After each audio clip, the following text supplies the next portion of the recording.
ચાલો આજે આપણે બનાવીશું 5 જ મિનિટમાં સોજીના લોટના મેંદુવડા। સોજીના લોટના મેંદુવડા બનાવવાનું સ્ટાર્ટ કરીએ। 1.5 ગ્લાસ પાણી એડ કરશું, ચમચી જીરું એડ કરશું,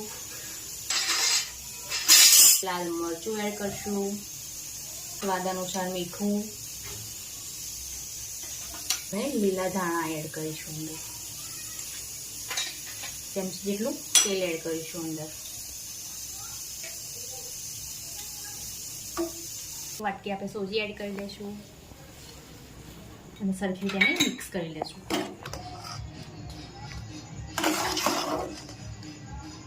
3 મિનિટ સુધી એને આપણે ઠંડુ કરી લેશું। ઠંડુ થઈ ગયો છે, હવે આપણે એને મેંદુવડાના શેપમાં એને બનાવી લઈશું। આપણે તેલવાળા હાથ કરી લઈશું થોડા, જેથી આપણે લોટ હાથમાં ચોંટે નહીં।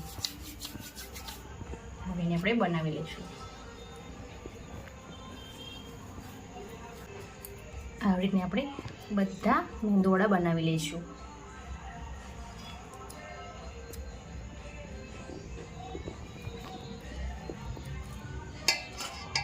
ગરમ થઈ ગયું છે, હવે આપણે એને તળી લેશું।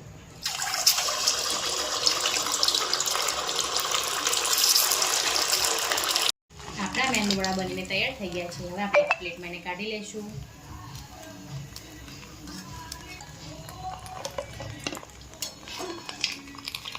મેંદુવડા બનીને તૈયાર થઈ ગયા છે।